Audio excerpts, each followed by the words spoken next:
अहमे वसौयमिदम बदामी जुष्टम दवा विरुद्ध,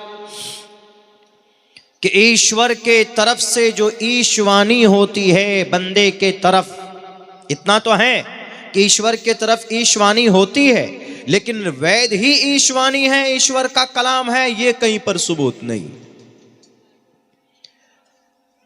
कुरान कितने साल में नाजिल हुआ? 23 साल में। कुरान में कितने अल्फाज हैं, कितने हुरूफ है? कुरान करीम 23 साल में नाजिल हुआ है और कुरान में तकरीबन 3,22,000 से कुछ ज्यादा हुरूफ हैं, अल्फाज। वेदों में कितना क्या है बता सकता नहीं बता सकता। किसी में 18,000 श्लोक हैं, किसी में 10,000 श्लोक है, किसी में 11,000 श्लोक है, किसी में 15,000 श्लोक है। बस कुरान उतरा कैसे? हजरत जिब्राइल अमीन आसमान से जमीन पर लेकर आए, लेकिन वेद कौन लेकर आया, कब लेकर आया? कुरान के उतरने की तारीख मालूम है? अब से 450 साल यानी 1450 साल पहले ये कुरान नाजिल हुआ। वेद कब नाजिल हुआ कोई नहीं जानता। कुरान किस पर नाजिल हुआ? जनाबे मोहम्मदुर रसूलुल्लाह सल्लल्लाहु अलैहि वसल्लम के क़ल्बे अतहर पर, इंसानी दिल पर। वेद किस पर उतरा कोई नहीं जानता। ये कहा जाता है कि वेद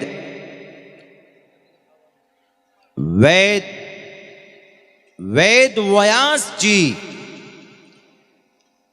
व्यास जी ने जमा किया वेद को, बिखरा हुआ था। कुछ इस आदमी के सीने में था, कुछ उस आदमी के सीने में था, कुछ उस आदमी के सीने में था, सबसे ले लेकर जमा किया और ऋग्वेद बनाया। वेद व्यास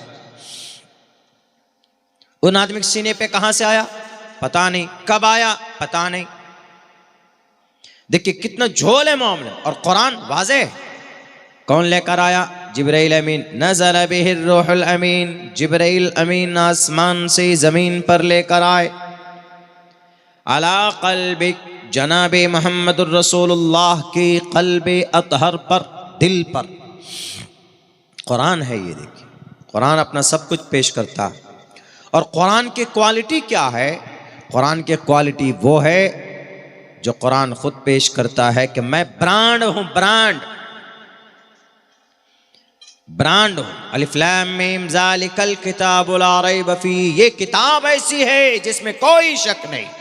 बोलते हैं ना कि अरे ये माल ऐसा है, ये सामान ऐसा है कि इसका कोई तोड़ नहीं है। ये कुरान ऐसा है कि इसमें कोई शक नहीं है कि यह अल्लाह का कलाम। ज़ालिकल किताबु ला रैब फीह, ये किताब ऐसी है कि इसमें एक एक लफ्ज सच्चा है, सादिक है। ला रैब फीह, इसमें कोई शक नहीं।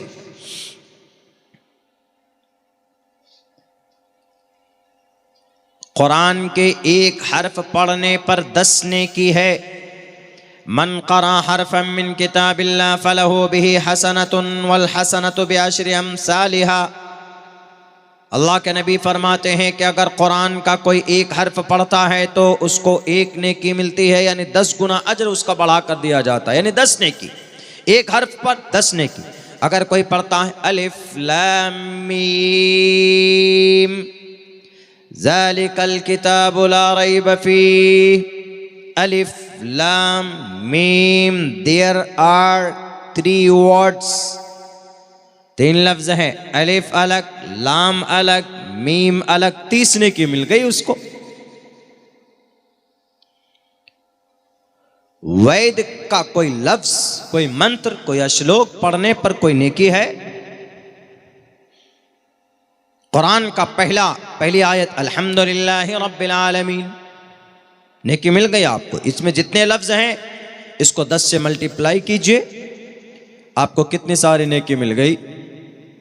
सेम ऋग्वेद में भी है, अग्रणी मिले तमाम प्रशंसा ईश्वर के लिए है। पढ़ने पर कोई नेकी नहीं, कोई पुण्य नहीं, कुरान पढ़ने पर नेकी। कुरान की हिफाजत अल्लाह करता है। इन्ना नहनु नज़्ज़लना ज़िक्र व इन्ना लहु लहाफ़िज़ून, अल्लाह इसकी हिफाजत करता है। वेद की हिफाजत कौन करता है? ईश्वर करता है? नहीं करता। कोई दलील, कोई प्रूफ नहीं है।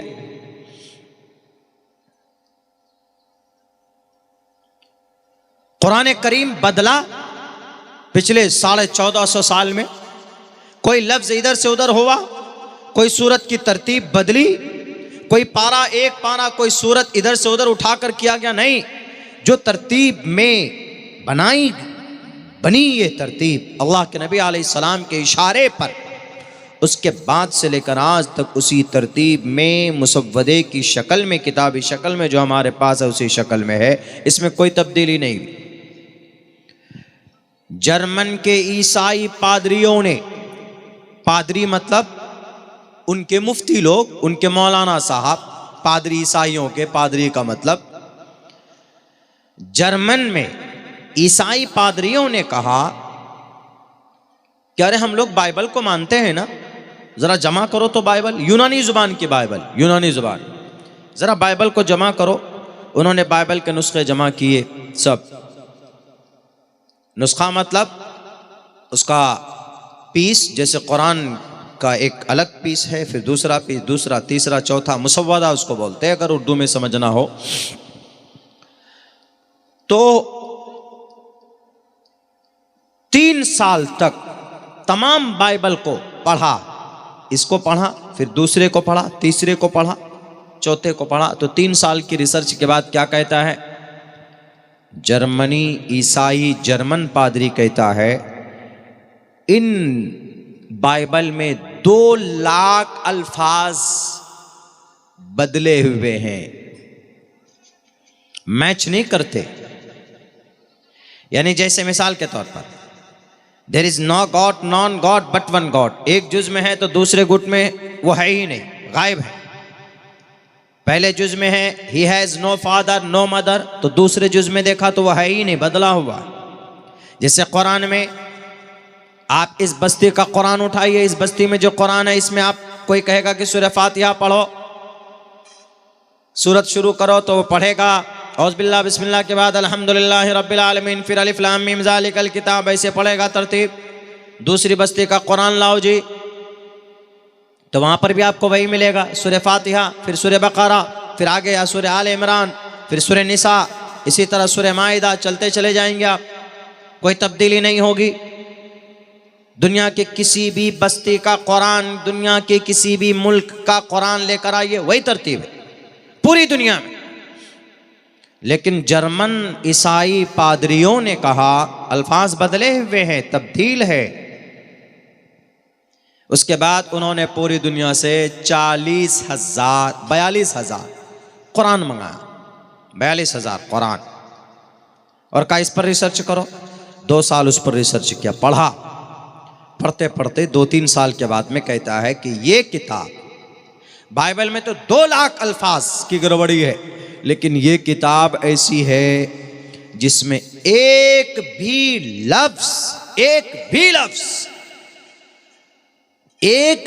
लफ्ज आगे पीछे, कमी बेशी, ऊपर नीचे नहीं है।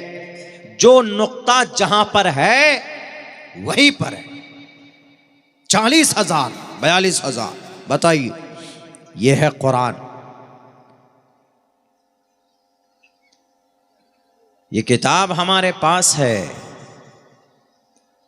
मगर आज विडंबना इस बात की है कि हमें इस किताब से आज मोहब्बत नहीं है, हमें आज इस कुरान से मोहब्बत नहीं है। मेरे भाइयों, अल्लाह के नबी फरमाते इन्नल्लाह यरफ़उ बिहाज़ल किताबि अक़वामन व यज़उ बिहिल आख़रीन। इन्नल्लाह, बेशक अल्लाह कौम को इज़्ज़त अता करता है इस किताब के ज़रिए से। यानी अगर इस किताब से मोहब्बत हो, इस किताब को पढ़ा जाए, इसका हाफिज़ बना जाए, इसके मानी और मतलब समझा जाए, इससे मोहब्बत की जाए, तो आदमी की इज़्ज़त बुलंद होगी, आदमी का मर्तबा बुलंद होगा। और अगर इस किताब से कोई रिश्ता ना रहे जैसे आज है। आज हम मुसलमानों का एक बड़ा तबका, 70% तबका मुसलमानों का ऐसा है, अगर आपकी बस्ती में 100 आदमी है तो 70 आदमी गालिबन ऐसे होंगे जो कुरान की तिलावत नहीं जानते, जो कुरान नहीं जानते। 70 आदमी। वयज़उ बिहिल आखरीन, और इस कुरान को छोड़ने की वजह से जलील खार भी करता है। एक गुलाम था हजरत उमर फारूक रजी अल्लाह ताला अन्हु के ज़माने में, गालिबन मदीने के अमीर थे एक शख्स, एक सहाबी। वो उमर फारूक से मिलने के लिए पहुँचे उनके दयार में।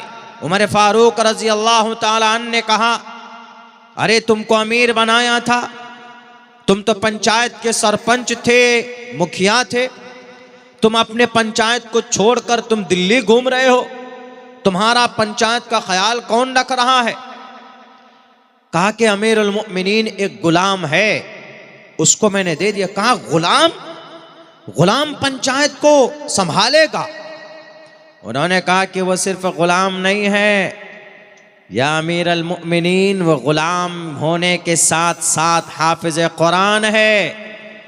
तो ये सुनकर उमर फारूक खामोश हो गए और उस वक्त उन्होंने कहा, यकीनन बेशक अल्लाह के नबी ने ऐसे ही लोगों के लिए कहा है, इन्नल्लाह यरफ़उ बिहादल किताबि अक़वामन व यज़उ बिहिल आखरीन, कि अल्लाह तबारक व तआला इस किताब के ज़रिए से इज़्ज़त बुलंद करता है, इज़्ज़त में इजाफ़ा होता है। इस किताब के ज़रिए से इज़्ज़त इंसान की बढ़ जाती।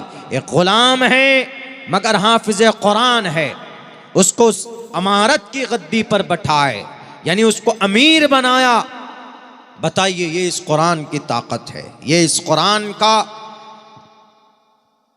एजाज है। जो भी इससे जुड़ेगा सरबलंदी अता होगी। ये वो कुरान, कुरान में इंसाफ है, कुरान में इबादत है, कुरान में वहदानियत है, कुरान में अल्लाह का पता है, कुरान में जदीद टेक्नोलॉजी है, कुरान में साइंस है, कुरान में विज्ञान है, कुरान में मैथ है। कुरान करीम के अंदर बहुत सारी चीज़ें जो दुनिया में नहीं। कुरान में तिजारत है, कुरान में सियासत है, कुरान में विरासत है, कुरान में निकाह है, कुरान में तलाक़ है, और कुरान करीम के अंदर मुआशरत है, कुरान करीम के अंदर जस्टिस है, कुरान करीम के अंदर इक्वालिटी है, बराबरी है। कुरान में सारे मज़ामीन को अल्लाह ने बयान किया है। व तिबयानन लिकुल्लि शै, कुरान हर चीज़ को बयान करता है, और कुरान उन तमाम आविष्कार को भी बताता है जिन्हें हम और आप नहीं जानते। व यख़्लुक़ु मा ला तालमून, अल्लाह पैदा करेगा या करता है उन तमाम चीज़ों को आने वाले मुस्तक़बिल में, फ्यूचर में, जिसका ज़माना अभी नहीं आया है। अल्लाह उस वक्त में ऐसी चीज़ को पैदा करेगा जिन्हें तुम नहीं जानते। ला तालमून, ये वह कुरान है। मगर आज अफसोस इस बात की है कि हम मुसलमान इस कुरान से दूर होते चले जा रहे हैं, दूर होते चले जा रहे हैं। हालांकि अल्लाह के नबी ने फरमाया, खैरुकुम मन तअल्लमल कुरान व अल्लमा, तुम में सबसे बेहतरीन, सबसे बेहतरीन। खैरुकुम इसमें तफजील है, जैसे अकबर सबसे बड़ा, यानी उससे बड़ा कोई नहीं, ऐसे अखयर है खैर। खैर असल में अखयरू है, अखयरू, इसमें तफजील है। इसमें तफजील का, अब अखयरू इसका, ये इसमें तफजील है, इसका मतलब आता है अखयरू सबसे बेहतर, यानी उससे बेहतर कोई नहीं।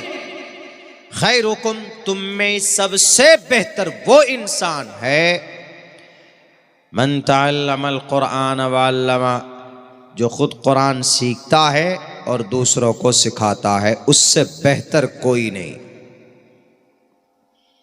आज बेहतर किसको समझते हैं? जिसके पास दौलत हो उसी को बेहतर समझते हैं। लेकिन अल्लाह के नबी फरमाते हैं कि तुम में बेहतरीन शख्स वो है जो कुरान सीखता है और दूसरों को सिखाता है। तो इससे पता चला कि उलमा, हुफ़ाज, कुर्रा जो मदरसे में बैठकर कुरान पढ़ाते हैं उनसे बेहतर हमारी और आपके औकात नहीं। और कल क़यामत में भी इन्हीं हाफिज साहब से कहा जाएगा ना कि कुरान पढ़िए और जन्नत में चढ़िए जाइए, इक़रा वर्तक़ी, कुरान पढ़िए जन्नत के बुलंदी पर चढ़िए। ये वो कुरान है मेरे भाइयों। आज हम लोग जो जलील और ख़ार हो रहे हैं इसकी वजह यही है कि हम लोगों के बीच से कुरान की मोहब्बत कम हो गई है। वरना हर घर में कुरान की तिलावत होनी चाहिए डेली सुबह, हर दिन सुबह फजर की नमाज के बाद कुरान की तिलावत होनी चाहिए। हमारा हर नौजवान, हमारा हर बच्चा भले ही स्कूल जाएगा, कोई दिक्कत नहीं, स्कूल जाइए, इस्लाम आपको मना नहीं करता है। स्कूल में पढ़ना चाहते हैं पढ़िए, डॉक्टर बनना है बनिए, इंजीनियर बनना है बनिए, पायलट बनना है बनिए, कुछ भी बनिए, मगर आप सुबह उठते हैं तो सबसे पहले कुरान करीम की तिलावत कीजिए, कुरान पढ़ना सीखिए।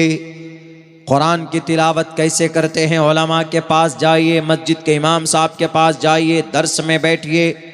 और दर्स हर मस्जिद में तो लाजमी है कि अल्लाह इस कुरान में क्या कहना चाहता। आज दुनिया के अंदर इंसाफ नहीं है। कुरान कहता है कि इअदिलू हुवा अक़रबु लित्तक़वा। आज दुनिया के अंदर बेईमानी है, बेईमान लोगों का साथ दिया जाता है। कुरान कहता है कि नहीं, तावनु अलल बिर्रि वत्तक़वा, नेकी पर ताउन करो, मदद करो, तक़वे पर ताउन करो, मदद करो। वला तावनु अलल बिर्रि वल इस्मि वल उद्वान, ला तावनु अलल बिर्रि तावनु अलल बिर्रि वत्तक़वा वला तावनु अलल इस्मि वल उद्वान। कुरान कहता है कि जहाँ पर भी नेकी हो उसको दिल खोल कर सपोर्ट करो, और जहाँ कोई बुराई हो तो उसको सपोर्ट नहीं करना चाहिए। आज दुनिया के अंदर जो बुरे लोग, दुनिया के अंदर जो झूठे लोग, उनको उनका साथ दिया जाता, उनको आगे बढ़ाया जाता। आज जो कौम को बांटना चाहते, आज जो कौम को बेचना चाहते, उनका सर पे ईंट उठाकर उनका साथ दिया जाता है कि बनाओ मस्जिद, हम तुम्हारे साथ हैं। वह कौम को बेच रहा है, वो अच्छा काम नहीं कर रहा है, वो मस्जिद नहीं बना रहा है, बल्कि वो मस्जिद ज़रार है जिसके अंदर बैठकर वो मुसलमानों का सौदा करेगा कि कितना परसेंटेज मुसलमानों का वोट है, कितना परसेंट मुसलमानों का वोट गिरता है मुर्शिदाबाद में। इस मस्जिद के नाम पर अगर 50% मुसलमान का वोट गिरता है तो उसको 100% लाना, और 100% में अपने आप के लिए फिरका परस्त ताकतों को कुर्सी इख्तिदार पर बिठाने के लिए ये मस्जिद का जनाब एक लॉलीपॉप दिया जा रहा है मुसलमानों को। और हमारा मुसलमान कहता है कि अरे अच्छी बात तो है, मस्जिद बना रहा, बनाओ मस्जिद बनाना है तो मोहम्मदुर रसूलुल्लाह के नाम पर मस्जिद बनाओ, बनाओ मस्जिद बनाना है तो खुलाफाए राशिदीन के नाम पर मस्जिद बनाओ, मस्जिद बनाना है तो 365 दिन तुम्हें नजर नहीं आए, 6 दिसंबर फिर से झगड़ा करना चाहते हो, फिर से मुसलमानों को नरक में झोंकना चाहते हो, फिर से मुसलमानों को उनका खून पानी की तरह बहाना चाहते हो। अल्लाह कहता है कि तावनु अलल बिर्रि वत्तक़वा वला तावनु अलल इस्मि वल उद्वान। ये गद्दार, ये लुटेरे, ये इतने बड़े वफादार अगर होते कौम के तो चेहरे पर दाढ़ी होती, चेहरे पर दाढ़ी होती, माथे पर नमाज का निशान होता, लेकिन नहीं, मस्जिद बनाने चले, मस्जिद नहीं सियासत का अड्डा बनाने चले। और हमारा मुसलमान वाह वाह वाह वाह क्या मस्जिद बना रहा है, ये नहीं सोच रहा है कि मस्जिद नहीं बना रहा, वो सियासत होता है ना, सियासत में हूं, जानता हूं मैं सियासत को, आप लोग भी जानते होंगे हमसे ज़्यादा, लेकिन मैं तो बाज़ाब्ता काम किया है मैंने सियासी प्लेटफॉर्म पे। तो सियासी नुक्ते नज़र से कुछ न कुछ तो सरोकार है, समझते हैं कि कहाँ पर क्या होना, कि कहाँ पर क्या बोलने से क्या हो जाएगा। तो अल्लाह का कुरान कहता है गलत लोगों का साथ नहीं, अब इलेक्शन हुआ बिहार के अंदर में, हमसे कहा गया कि जिसको कैंडिडेट बनाया जाता मौलाना आप उसको सपोर्ट कीजिए। मैंने कहा कि मेरी नज़र के सामने में यह आदमी मुजरिम है, मैं किसी भी कीमत में सपोर्ट नहीं कर सकता। मैंने अपनी जमात से इस्तीफा दे दिया। हमने कहा कि कभी भी गलत का समर्थन एक तालिब इल्म, एक वारिसे नबी सपोर्ट नहीं कर सकता। रिजाइन फौरन। अल्लाह का कुरान से बढ़कर, शरीयत से बढ़कर कुछ नहीं। दूसरी जगह से बहुत सारे ऑफर भी आए, हम नहीं गए कहीं पे। क्यों? बस नहीं गए, गलत का साथ नहीं दे सकते। कौन कह रहा है? कुरान कह रहा है ताबनु अलल बिर्रि वत्तक़वा वला ताबनु अलल इस्मि वल उद्वान। कुरान कहता है इंसाफ करो, इअदिलू हुवा अक़रबु लित्तक़वा, इंसाफ करो। कुछ भी है, कहीं पर पंचायती होती है ना गांव समाज में, इंसाफ कीजिए। ये बात वैद में भी है, राजा तो जानरपति परजा, राजा तु धर्म से तो स्यात पर जानाम चोपकारका। राजा वो होता है, राजा तु धर्म से तु, जो आदमी धर्म का पालन करता है। धर्म का मतलब इंसाफ का पालन करता है। राजा बना, अगर कोई मुखिया बनता है पंचायत का तो जाहिर सी बात है कि उसको 1500 वोट मिलते हैं, 1500 वोट नहीं मिलते। लेकिन जब वो बन जाता है, जीत गया, तो जिन लोगों ने उसको वोट नहीं किया, क्या वो उसका मुखिया नहीं? उसका भी मुखिया है। अब उस मुखिया की जिम्मेदारी, राजा तु धर्मस्य तु स्यात पर जाना मचोपकारका। अब उस मुखिया की, उस राजा की जिम्मेदारी है कि जो काम ये 1500 लोगों के लिए करेगा, वही काम उन 1500 लोगों के लिए भी करेगा जिन्होंने वोट नहीं किया। ये सिर्फ मुखिया के लिए नहीं, ये सीएम के लिए भी, ये मिस्टर मोदी के लिए भी, ये मिस्टर योगी के लिए भी, मिस्टर नीतीश कुमार के लिए भी, सबके लिए, ये डोनाल्ड ट्रंप के लिए भी, सारे बादशाहों के लिए भी। संस्कृत में है, पैगाम अच्छा है। राजा तो धर्मस्य तो स्यात परजाना मचोपकारक राज्यम धर्मेण यो भारतस्य राज्य। और हकीकी राजा वही होता है जो प्रजा के साथ इंसाफ करता है। हकीकी राजा वही होता है जो प्रजा, यानी प्रजा मतलब आवाम, आवाम के साथ इंसाफ करता है। अगर आवाम के साथ बेईमानी हो, आवाम के साथ नाइंसाफी हो, तो फिर उसको राजा बनने का कोई अधिकार नहीं है। और कुरान भी यही कहता है। कुरान जुल्म को पसंद नहीं करता, जालिम की हिमायत नहीं करता। अल्लाह का कुरान कहता है कल क़यामत में किसी पर जुल्म नहीं होगा, सारे जालिमों को अलग किया जाएगा। फल्यौम ला तुज़लमु नफ्सुन शैआ वम्ताज़ुल यौम अय्युहल मुजरिमून। सारे मुजरिमों से कहा जाएगा कि अलग अलग हो जाओ।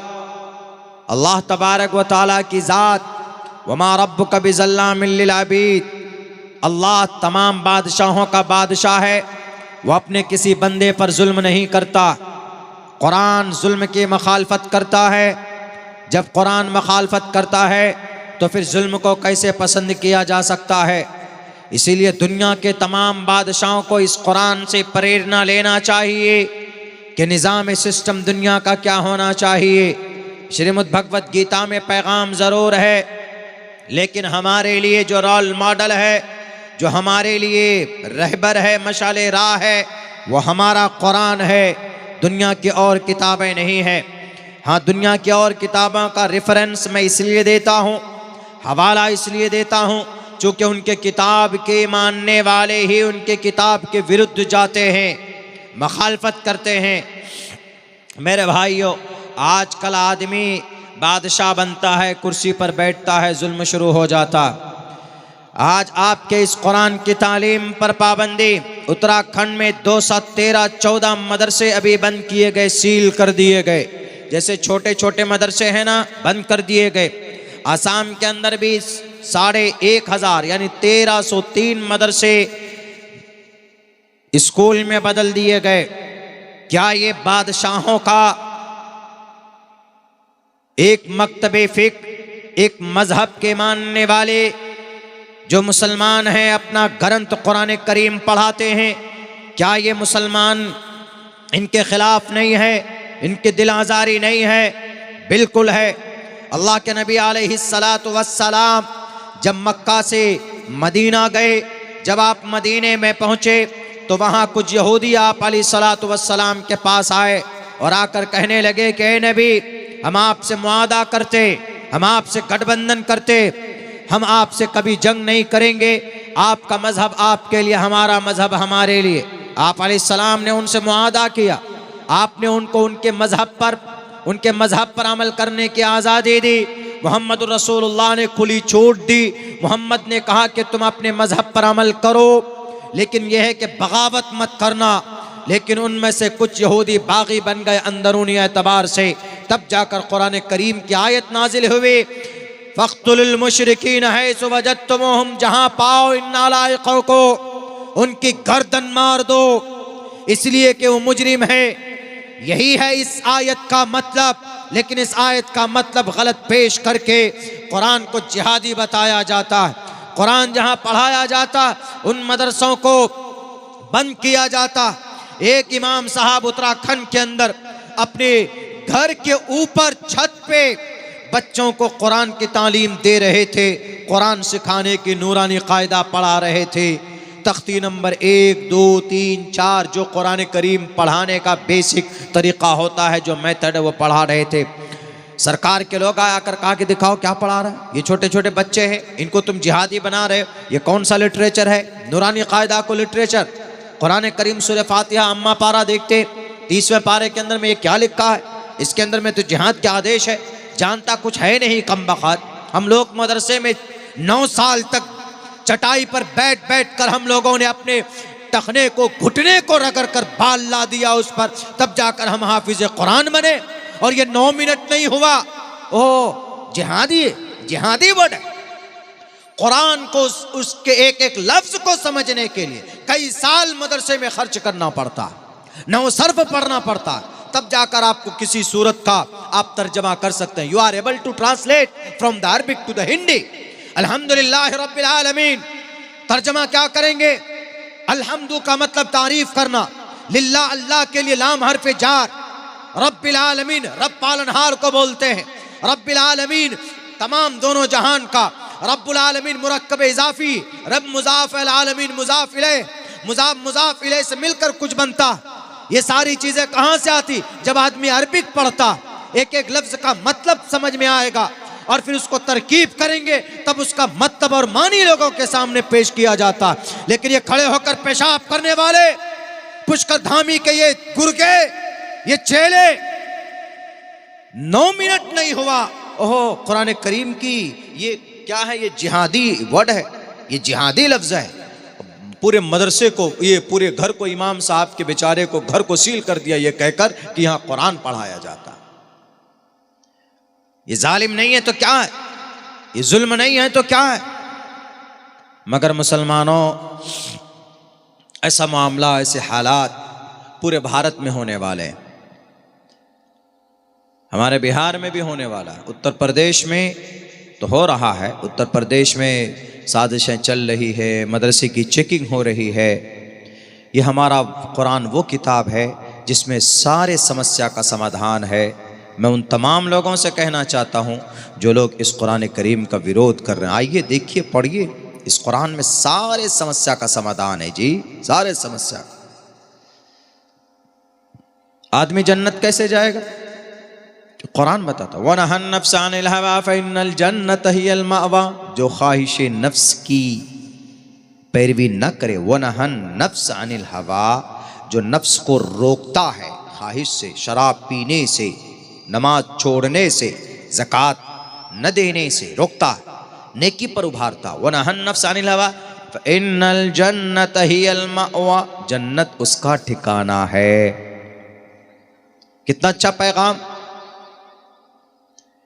लेकिन जो राजा जा नरपति पर जा दुख दाता, सो नर तुरत नरक महु जाता। जो राजा जर्रा बराबर जुल्म करता अपने प्रजा पर, नरक महु जाता, नरक में जाएगा, जहन्नम में जाएगा। मिस्टर मोदी, मिस्टर योगी, मिस्टर सालिम, जुल्म करेगा जहन्नम जाएगा। अल्लाह जुल्म को पसंद नहीं करता है। ला तुज़लमु नफ्सुन शैआ, किसी इंसान पर जर्रा बराबर जुल्म नहीं किया जाना चाहिए। इस संस्कृत में हिंदू भाइयों के भी पैगाम है, मगर बस फर्क इतना है कि हिंदू भाई की किताब ईश्वरीय ग्रंथ है या नहीं है, इसकी दलील, इसकी वजाहत नहीं है। और कुरान अल्लाह का कलाम है, यह कुरान चीख चीख कर कहता है, और ये कुरान आज तक नहीं बदला। ये इस कुरान की सदाकत, ये इस कुरान का एजाज़ मुआजज़ा है। ये जो बच्चे पढ़ रहे हैं मदरसा तालीमुल कुरान में, हाफिज़ बनते हैं। इस कुरान को याद करना आसान है, पढ़ना आसान है। दुनिया की कोई किताब का हाफिज़ कोई बना, गीता का कोई हाफिज़ बना। हम भी अगर ये मंत्र जो आपके सामने हमने 3 मंत्र पढ़े, राजातु धर्मस्य तु स्यात् प्रजानाम चोपकारक, राज्यम धर्मे ने यो भारतास राज्य नात्यज्ञ स्मृता, जानरपति प्रजा दुखदाता, सोनर तुरंत नरकम हो जाता, दातव्यमिति यद्यानम दीयते उपकारिणे देशे काले च पात्रे च तद्दानम सात्विकम स्मृतम। ज्यादा ज्यादा 5 लाइन का मंत्र है, श्लोक है। यकीन मानिए 10 दिन लग जाता है याद करने में। और कुरान की 10 आयत, 5 लाइन। मैं हाफिज कुरान हूं। कुरान करीम का 5 सफ़ा मैंने 1 घंटे में याद किया। 1 घंटे में पढ़ने के जमाने, 1 घंटे में। इसीलिए कुरान बहुत आसान है, इसको याद करना, इसको पढ़ना। फ़क़रऊ मा तयस्सर मिनल कुरान इन्ना अलैना जमअहु व कुरआनह। अल्लाह कहता है कि इसको जमा करना मेरी जिम्मेदारी है। ला तुहर्रिक बिही लिसानक लिताजल बि। अल्लाह के नबी जब कुरान उतरता था तो अल्लाह के नबी जल्दी जल्दी पढ़ते हज़रत जिब्रील के साथ, कि कहीं छूट ना जाए कोई वर्ड। तो अल्लाह के तरफ से ला तुहर्रिक बिही, जल्दी मत कीजिए, अपनी जुबान को जल्दी हरकत मत दीजिए। ला तुहर्रिक बिही लिसानक लिताजल बि इन्ना अलैना जमअहु व कुरआन। अरे इसका जमा करना, इसको पढ़वाना, इट्स माई ड्यूटी, ये मेरी जिम्मेदारी। कौन? अल्लाह कह रहा। आप पढ़िए तो सही, आराम से पढ़िए। मुसलमानों, ये पैगाम नबी को नहीं था। नबी पाक अलैहिस्सलातु वस्सलाम के सदक़े में, उनके जरिए से ये कौम को था पैगाम। आज जो लोग बहुत जल्दी, जो लोग कुरान पढ़ते हैं बहुत जल्दी जनाब शनाब पढ़ लेते हैं, नहीं, कुरान को आराम से पढ़िए, इत्मीनान से। वरत्तिलिल कुरान, कुरान को तरतील के साथ पढ़िए, आराम से पढ़िए। अल्हम्दुलिल्लाहि रब्बिल आलमीन अर्रहमानिर रहीम मालिकि यौमिद्दीन इय्याका नअबुदु व इय्याका नस्तईन इहदिनस सिरातल मुस्तकीम सिरातल लज़ीना अनअमता अलैहिम गैरिल मग़ज़ूबि अलैहिम वलद्दाल्लीन। इस अंदाज में कुरान होना चाहिए, पढ़ना चाहिए। और रमज़ान के महीने में कैसे पढ़ते? अल्हम्दुलिल्लाह बिल मग़ज़ूबि अल्हम्दुलिल्लाह बिल आलमीन अर्रहमानिर मालिकि यौमिद्दीन। अल्लाहु अकबर। क्या पढ़ा, क्या नहीं पढ़ा। 3-3 दिन में कुरान ऐसे ख़त्म कर देते हैं जैसे कुरान नहीं हो, बिल्कुल वो बाइक रेस का फील्ड हो। जैसे उधर से बाइक की आवाज़ आती है, ऐसे कुरान की आवाज़ आती है। बहुत सारे हाफिज़, आप तो हम सिर्फ शुरू में पता चला अल्हम्दुलिल्लाह आलिफ लाम मीम यालमून अल्लाहु अकबर समीअल्लाहु लिमन अल्लाहु अकबर अल्लाहु अकबर सयक़ुलु सुब्हानल्लाह। बताइए, इसलिए थोड़े ना आता कुरान। क्या पढ़ रहा, नहीं पढ़ रहा। बचपन में हम लोग ऐसा करते थे, हम लोग कंपटीशन हुआ था हम लोगों का। एक हाफिज साहब था, वो एक रात में तरावी की नमाज में 22 पारा कुरान पढ़ा। वो कहा कि मैं जिन्नाती हाफिज हूँ, 22.5 पारा कोई नहीं पढ़ सकता। हम लोग बचपन छोटे थे, 11 साल की उम्र में मैं हाफिज बन गया था। हमने कहा अच्छा तुम जिन्नाती हाफिज है, एक रात में 22.5 पारा, लो हम तुम्हारा रिकॉर्ड तोड़ते हैं। रमज़ान का महीना था, तरावी के बहाने से खड़े हो गए। 7 बजे खड़े हुए, हमने कहा चलो देखते हैं। अब तो याददाश्त में थोड़ी कमी आ गई है, उस वक्त तो बिल्कुल कुरान ही, उड़ना बिछोना हम लोगों का कुरान ही था। रात हम लोग नमाज पढ़े वहाँ पे निपानी महाराष्ट्र में, फजर की नमाज पढ़े, अजान होते ही हम लोग जैसे ही वहाँ पर सड़क के किनारे, हाईवे के किनारे बहुत बड़ा मदरसा, हम वहाँ पे गए तो देखें कि पूरा मदरसा सो रहा है लेकिन मस्जिद में टोटल बच्चे बैठे हुए। हमने कहा अरे भाई, तो वही याद आया हमें कि फजर की नमाज से पहले हिफ्ज के बच्चे, जो कुरान पढ़ने वाले बच्चे होते हैं, वो मस्जिद में बैठकर कुरान याद करते हैं। हम लोगों ने ऐसा किया, याद आ गया हम लोगों को वो ज़माना। आज भी हमने देखा तो बड़ी खुशी हुई, आधा घंटा रुके वहाँ पर इस मंजर को देखकर कि देखिए कितने बच्चे कुरान पढ़ रहे हैं, और कोई धुन नहीं, बस कुरान। सबक पहले सुनाओ, पहले सुनाओ, ज़्यादा सुनाओ, पहले सुनाओ, फर्स्ट आऊँ, यही रहता था। तो उस हाफिज साहब ने कहा कि मैं जन्नती हाफिज हूँ। का जन्नती हाफिज? हाँ हाँ, एक रात में 22 पारे, 20 पारे, 22.5 पारे, 22.5 पारे का रिकॉर्ड एक रात में पढ़ने का, तरावी की नमाज। हमने कहा कि तुम्हारा रिकॉर्ड करते हम तोड़ते। छोटे थे हम, समझिए कि एक तरह से बहुत बालिग भी नहीं थे, नादानी थी। नादानी में वो हरकत हमसे हो गई, नहीं होना चाहिए, हर नादानी कहिए। हमने नियत बांध दी, हमने शुरू किया कुरान पढ़ना। तेज़ पढ़ा हमने, लेकिन यह कि इस तरह नहीं जो समझ में नहीं आया। तेज़ हमने पढ़ा अल्हम्दुलिल्लाहि रब्बिल आलमीन अर्रहमानिर रहीम मालिकि यौमिद्दीन इय्याका नअबुदु व इय्याका नस्तईन इहदिनस सिरातल मुस्तकीम सिरातल लज़ीना अनअमता अलैहिम गैरिल मग़ज़ूबि अलैहिम वलद्दालिन। एक एक लफ्ज़ समझ में आ रहा है, इस रफ्तार में हमने पढ़ा। कम से कम 7 से 7, 7.5, 8 मिनट में एक पारा पढ़ा जाता है इस रफ्तार में। आप पढ़ी।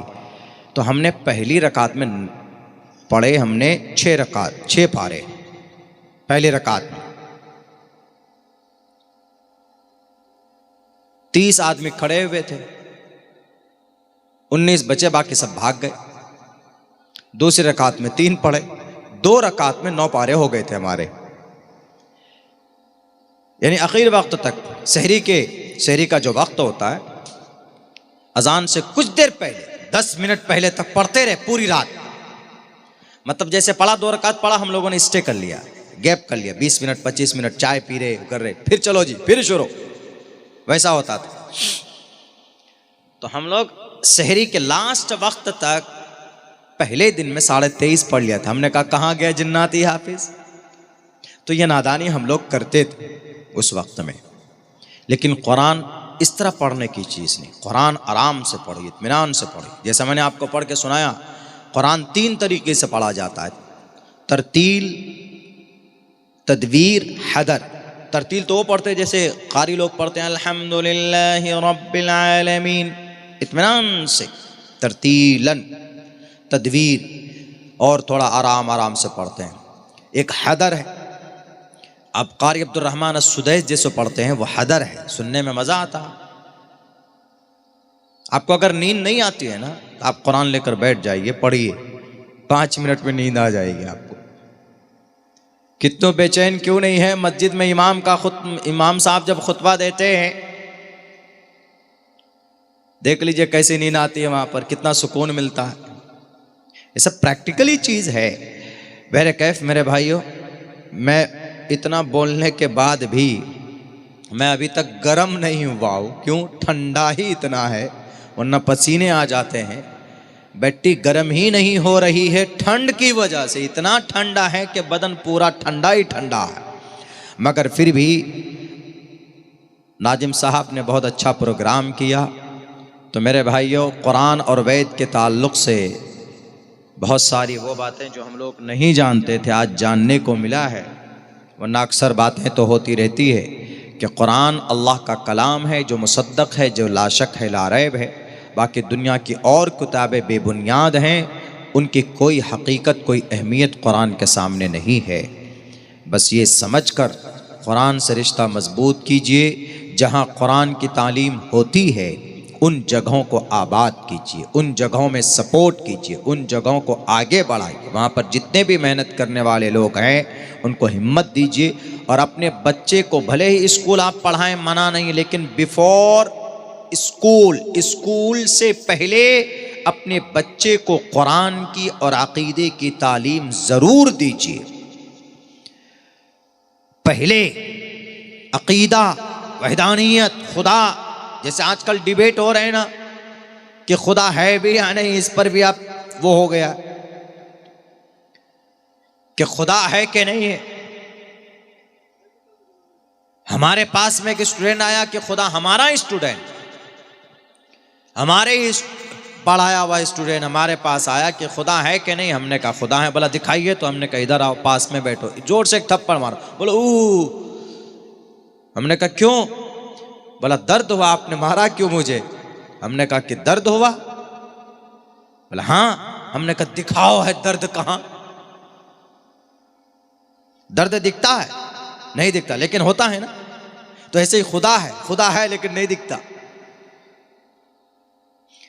कहा बिना दलील के मान जाओ, बस सबसे बड़ी दलील यही। जाहिल के पास जाइए, कहिए कि खुदा है, वो आपको दलील नहीं देगा। वो आपको फट्टा उठा के, पेंटी उठा के पीटना शुरू कर देगा। कहेगा ये दलील है कि खुदा है। बहरे कैफ, मैं अल्लाह से दुआ करता हूं कि